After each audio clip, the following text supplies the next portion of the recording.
Tipos de reacciones químicas. Presentado por Luis Gómez Amado, María Fernanda Pimentel, Juan José Arévalo, Sebastián Bautista Peña y David Alejandro Sandoval, para el Colegio San Viator, curso 936. Para comenzar con este video explicativo, iniciaremos con una introducción en la que tocaremos los temas de obtención y nomenclatura, además de algunos términos generales.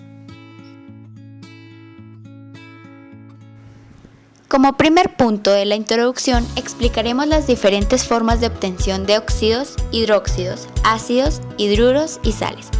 Comenzaremos por los óxidos. Los óxidos se pueden dividir en dos tipos. Los óxido-básicos son aquellos que reaccionan con metales. Para obtenerlo es así: metal más oxígeno da metal 2, oxígeno, más el número de estado de oxidación del metal. Los óxidos ácidos son aquellos que reaccionan con no metales, más oxígeno, dando así no metal 2, oxígeno, y el estado de oxidación del no metal. Los hidróxidos son aquellos óxidos básicos que reaccionan con agua. Reaccionan así: metal OH, N, donde N es el estado de oxidación del metal.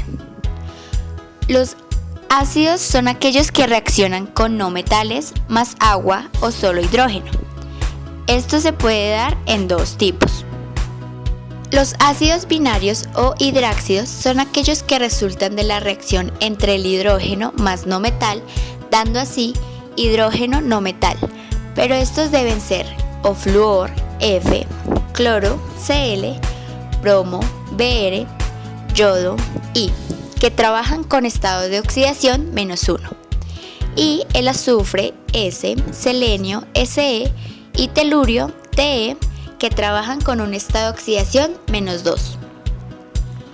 Los ácidos terciarios u oxácidos son aquellos que resultan entre un óxido ácido y agua, dando así hidrógeno, no metal, oxígeno.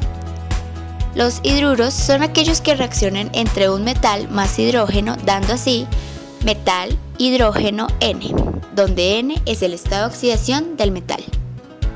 Las sales son aquellas que reaccionan entre un no metal más metal o un hidróxido más oxácido, lo cual se puede dividir en dos tipos.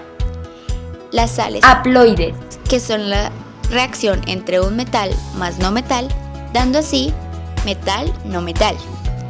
Y las sales oxisales son aquellas que reaccionan entre un hidróxido más oxácido, dando así metal, no metal, oxígeno.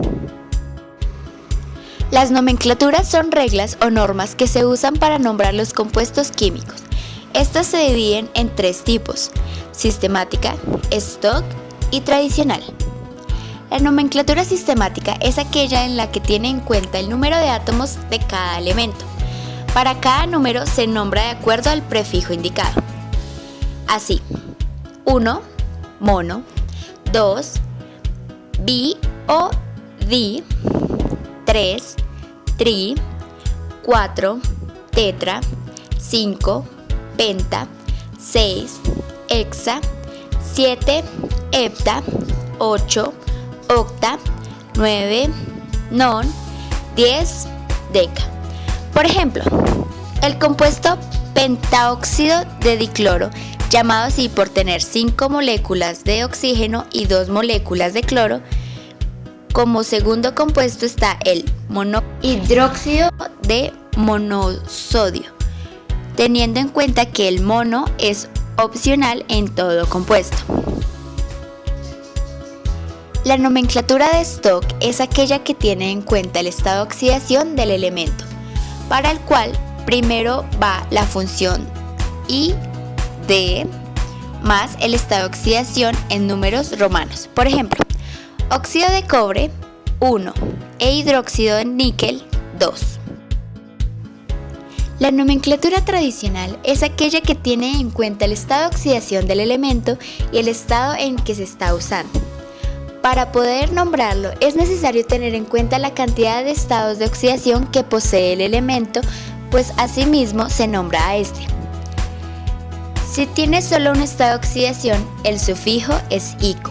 Por ejemplo, el sodio tiene un estado de oxidación, así quedaría como óxido sódico. Si tiene dos estados de oxidación, al mayor se usa el sufijo ico y el menor el sufijo oso. Como el hierro, que tiene dos estados de oxidación, así da el óxido ferroso. Si tiene tres estados de oxidación, al mayor se usa el prefijo ico, al que le sigue el sufijo oso y al menor el prefijo hipo y el sufijo oso. Por ejemplo, el azufre tiene tres estados de oxidación, así da el óxido sulfúrico, óxido sulfuroso y óxido hiposulfuroso. Si tiene cuatro estados de oxidación, al mayor el prefijo per y el sufijo ico, al siguiente el sufijo ico, al que le sigue el sufijo oso y al menor el prefijo hipo y el sufijo oso. El cloro tiene cuatro estados de oxidación, entonces podría quedar así: óxido perclórico, óxido clórico, óxido cloroso y óxido hipocloroso. Ya que tenemos claros los conceptos de obtención y nomenclatura, podemos estudiar el concepto de ecuación química, el cual, por definición, es la representación gráfica de una reacción química. Esta tiene un esquema general, el cual nos dice que AA y BB son reactantes y CC y DD son productos, respectivamente. Para entender mejor esto, vamos por los símbolos. La flecha significa que los productos AA y BB se van a transformar en un producto CC y DD, lo cual podemos decir que es una similitud a un igual, o el cambio que da el producto. NI significa una notación para indicar que la reacción química ocurre gracias a agentes físicos o químicos que pueden modificar dicha reacción. T y P indica las condiciones de presión y temperatura que deben tener las sustancias A y B para que se puedan transformar en C, C y DD.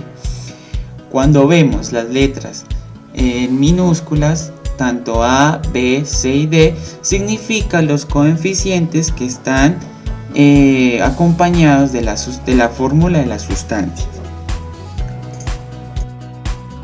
En las ecuaciones químicas encontramos una serie de símbolos, los cuales son S, L, G, AC y Sol.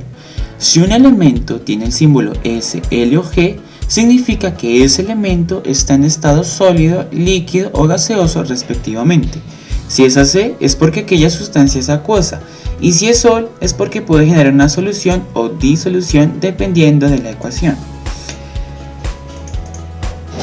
Además de esto encontramos otros símbolos que también son significativos, como la flecha hacia arriba, que significa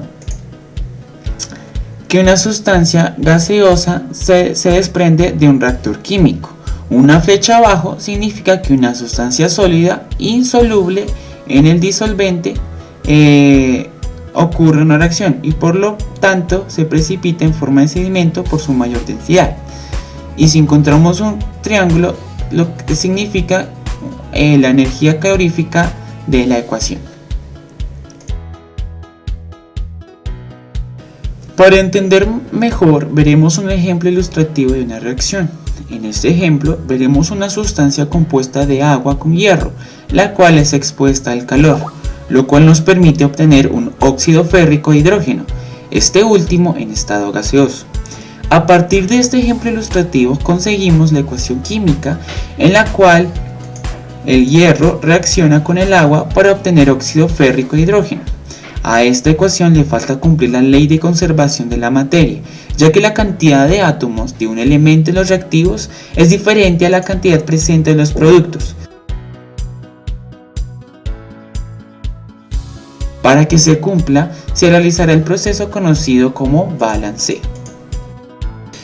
Para el balanceo se dispone de dos métodos, el balanceo por tanteo y el balanceo por redox. Iniciaremos con el balanceo por tanteo. Este método es también conocido como el método de prueba y error. Tomaremos la ecuación química resultante del ejemplo ilustrativo. Antes de comenzar el balanceo por tanteo, debemos tener en cuenta que para realizar este proceso se debe llevar un orden específico, el cual es el siguiente. Primero se balancea metales, luego no metales, seguido del balanceo de hidrógeno, finalizando con el balanceo de los oxígenos. En este caso, el segundo paso a seguir consiste en reemplazar los valores, tomando en cuenta que algunas veces puede haber más de un metal o no metal, como puede que no haya ningún metal o no metal. En este caso, no hay ningún elemento no metálico. En esta reacción tomamos el hierro, el cual es el metal, y luego el hidrógeno y el oxígeno.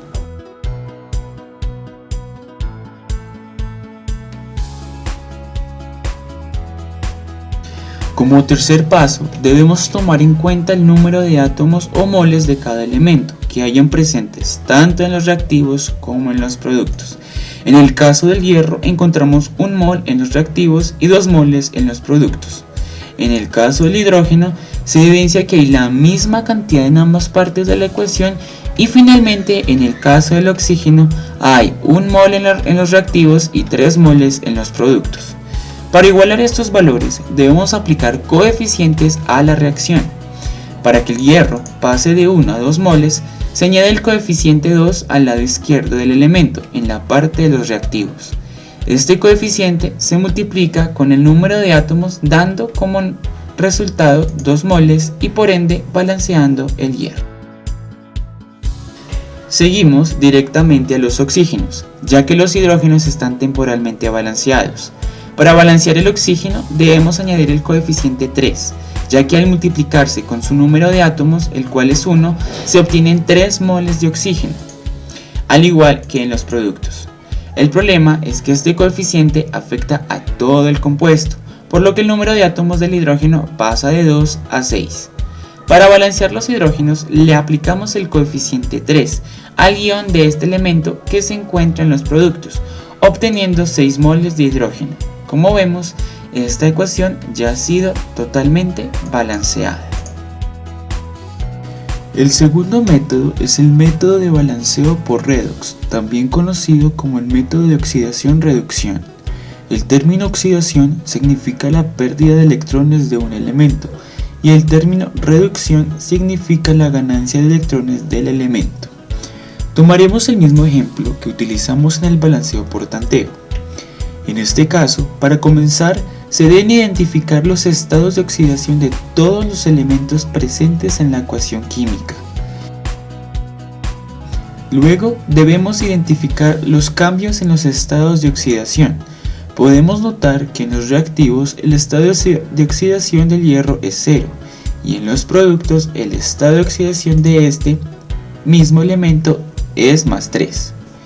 El otro cambio que se debe notar es el del hidrógeno, que pasa de un estado de oxidación más 1 a un estado de oxidación 0. En este caso, la oxidación se da de la siguiente manera. El hidrógeno, con estado más 1, gana un electrón pasando a estado de oxidación 0. Por otra parte, la reducción se da en el hierro, el cual comienza teniendo un estado de oxidación 0, luego pierde 3 electrones y pasa a un estado más 3.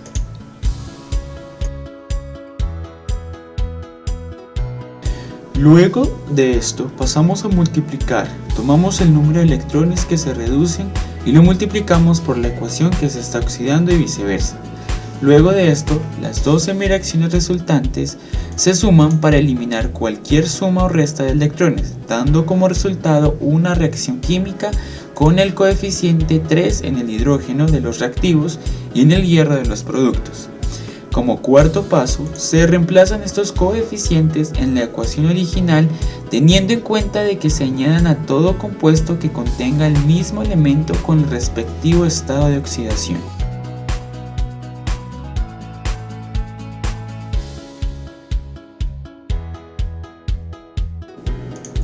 Finalmente, se utiliza el tanteo para balancear por completo.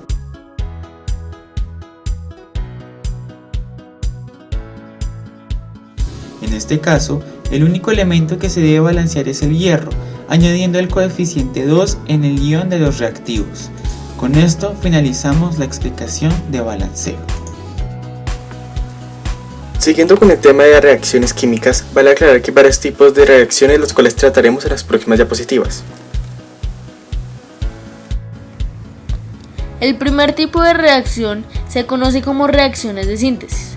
En este tipo de reacciones, dos o más sustancias se combinan para dar un solo producto. Por ejemplo, el óxido férrico, al reaccionar con agua, obtiene un solo producto que es el hidróxido férrico. Como segundo tipo están las de descomposición. En este caso, a partir de un único compuesto se obtienen como producto dos o más sustancias. Por ejemplo, a partir del óxido de mercurio se obtiene una reacción de mercurio y oxígeno. En este tipo se puede ver el símbolo triangular, lo cual indica el uso de energía calorífica. Seguimos con las de desplazamiento simple, en las que un elemento químico más activo desplaza a otro menos reactivo, que se encuentra formando parte de un compuesto. El elemento que se ha desplazado queda libre. Los materiales más activos de los metales son los alcalinos y alcalinotérreos. En el caso de los no metales tenemos algunos halógenos y el fósforo y oxígeno. Por ejemplo, al reaccionar el zinc con el ácido sulfúrico, el zinc reemplaza al azufre en el ácido. Reacciones de doble desplazamiento. En estas reacciones, los reactivos están en estado acuoso. En esta, dos elementos de compuestos diferentes intercambian posiciones. Estas ecuaciones no presentan cambios en el número de oxidación. Como ejemplo, tenemos una reacción entre el óxido cálcico y el ácido clorhídrico, los cuales reaccionan para obtener dicloruro de calcio y agua. Podemos ver cómo el calcio cambia de posición con el hidrógeno, pero ninguno de los dos cambia su estado de oxidación. Reacciones endotérmicas. Estas reacciones son aquellas que se producen al absorber calor externo. Por ejemplo, el nitrógeno en estado gaseoso al reaccionar con el oxígeno en estado gaseoso y reaccionar con calor, produce el óxido nítrico. Reacciones exotérmicas. Son aquellas que ocurren al liberar calor al medio ambiente. Por ejemplo, el metano reacciona con el oxígeno para producir dióxido de carbono y agua acompañados del calor. Reacciones reversibles. Son estas que una vez formados los productos pueden reaccionar entre sí y formar nuevamente los reactantes. Por ejemplo, el dióxido de nitrógeno es un gas café rojizo que al enfriarse se transforma en tetraóxido de dinitrógeno, el cual es un líquido amarillo. Este último al calentarse se transforma nuevamente en dióxido de nitrógeno. La reversibilidad de una reacción se representa mediante dos flechas encontradas, las cuales nos indican que las dos reacciones se están llevando a cabo simultáneamente. A la reacción que va de reactantes a productos se le conoce como reacción directa, mientras la que va de productos a reactantes se denomina reacción inversa. Reacción irreversible. Es cuando la energía que se requiere para romper los enlaces de los reactantes es mucho menor que la que se requiere para romper los enlaces de los productos. A esta energía se le llama energía de activación. Por lo tanto, en una reacción reversible, la energía de activación de los productos es igual o menor que la de los reactantes. Un ejemplo de esto es cuando una base fuerte, como lo es el hidróxido de sodio, reacciona con un ácido fuerte como el ácido clorhídrico, para dar sal y agua. La constante de equilibrio es tan grande que la reacción inversa prácticamente no ocurre. Con esto damos finalización a nuestro video explicativo. Gracias por su atención.